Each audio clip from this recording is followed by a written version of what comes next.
আসসালামু আলাইকুম।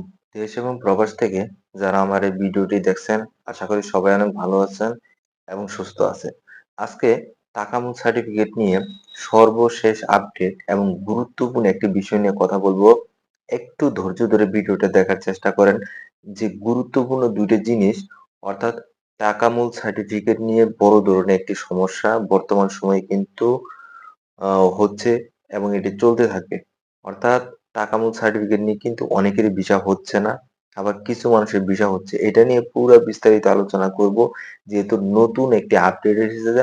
আর এই নতুন আপডেটে টাকা-মূল সার্টিফিকেট নিয়ে সর্বশেষ কি হয়েছে সেটাই বিস্তারিত আলোচনা করব। এর আগে যদি আমার চ্যানেলটা সাবস্ক্রাইব না করে থাকেন, সাবস্ক্রাইব করে দিবেন এবং চ্যানেলে ভিডিওতে বেশি, বেশি লাইক এবং শেয়ার করে দিবেন। এখন আসেন যে এই তাকামুল সার্টিফিকেট নিয়ে কিন্তু গত যে ২ মাস বা ৩ মাস ধরে কিন্তু বিভিন্ন পর্যায়ে কিন্তু তারা আপনার একের পর এক সমস্যা চলতেছিল বা তারা সময়গুলা যে রুলস বা যে আপনার আইনগুলা যারা ছিল সেগুলো কিন্তু তারা নিজে, নিজে পরিবর্তন করেছে এবং তারা কিন্তু লোড আনলোড এবং ক্লিনার পেশায় কিন্তু পর্যায়ক্রমে তারা ভিসা দিয়েছে তাকামুল সার্টিফিকেট ছাড়াই। কিন্তু ৩ বার নোটিশ পরিবর্তন করার ফলেও কিন্তু অনেকের লোড আনলোড ক্লিনার পেশায় কিন্তু তাদের ভিসা হয়েছে। এর মধ্যেই যে ১৩ তারিখ অর্থাৎ এর আগে কিন্তু নোটিশগুলা কিন্তু সৌদির এম্বাসি বা সৌদি সরকারের মাধ্যমে কিন্তু ওয়েবসাইটে কোনো নোটিশ আসেনি। অর্থাৎ এটি কিন্তু এম্বাসি হতেই আপনার নিজেদের আলোচনার মাধ্যমে কিন্তু তারা এই সিস্টেমগুলো পরিবর্তন করেছে। যা তখন কিন্তু তাকামুল সার্টিফিকেটটা বাধ্যবাধকতা ছিল না, অর্থাৎ বাধ্যতামূলক ছিল না। কিন্তু এর মধ্যে আপনার ১৩ তারিখ অর্থাৎ ১৩ই আগস্টে যে এম্বাসি অর্থাৎ সৌদির এম্বাসি এবং সরকারের পক্ষ থেকে প্রবাসীদের জন্য যে একটি নোটিশ জারি করেছে, সেই নোটিশে কিন্তু স্পষ্ট করে বলা আছে যে এখন থেকে তাকামুল সার্টিফিকেট ছাড়া কারো ভিসা হবে না। অর্থাৎ ভিসা মোফা কারোরই হবে না তাকামুল সার্টিফিকেট ছাড়া। এর আগে আমি বলেছি যে এর আগে যতগুলা সিস্টেম তারা পরিবর্তন করেছে তারা নিজের থেকে করেছে কিন্তু নোটিশ কিন্তু জারি হয়নি। এর মধ্যে কিন্তু ১৩ তারিখ থেকে যে কনফার্ম ওয়েবসাইটে যে নোটিশ জারি হয়েছে সৌদির এম্বাসি ওয়েবসাইটে সেটা কিন্তু তাকামুল সার্টিফিকেট ছাড়া এখন আর কারো ভিসা হবে না। এখন আসতে পারেন যে তাকামুল সার্টিফিকেট অর্থাৎ ১৩ তারিখের পরে অর্থাৎ যাদের হবে তাদের না হলে আপনার তাকামুল সার্টিফিকেট বা মুফার জন্য তাকামুল সার্টিফিকেট লাগবে। কিন্তু এর আগে যাদের ভিসা হয়েছে তাদের কি হবে? হ্যাঁ ভাই, তাদের জন্য একটি খুশির খবর রয়েছে। এর অর্থাৎ ১৩ তারিখের আগে যাদের ভিসা হয়েছে বা মোপা হয়েছে, তাদেরকে কিন্তু একটি সুখবর হলো তাদের ভিসা স্ট্যাম্পিং হবে। অর্থাৎ তাদের ভিসা স্ট্যাম্পিং করার জন্য কোনো প্রকার টাকা-মূল সার্টিফিকেট লাগবে না। এটা কিন্তু তাদের জন্য একটি বড় ধরনের একটি সুখবর এবং একটি কপাল বলতে গেলে। অর্থাৎ ১৩ তারিখের আগে যাদের ভিসা হয়ে সরি ১৩ তারিখের আগে যাদের আপনার ভিসা বা মুপা হয়েছে তাদের কিন্তু তাকামুল সার্টিফিকেটের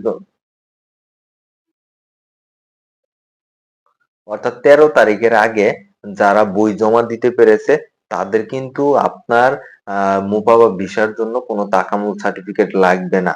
এবং ১৩ তারিখের পর যারা পড়ে গেছে তাদের কিন্তু তাকামুল সার্টিফিকেট ছাড়া এখন আর ভিসা এবং মুফার জন্য আবেদনই করা যাচ্ছে না। অর্থাৎ আবেদন করতে গেলে সেখানে কিন্তু আপনাকে তাকামুল সার্টিফিকেটের একটি অপশন রয়েছে, সেখানে তাকামুল সার্টিফিকেট বাধ্যতামূলক লাগবে।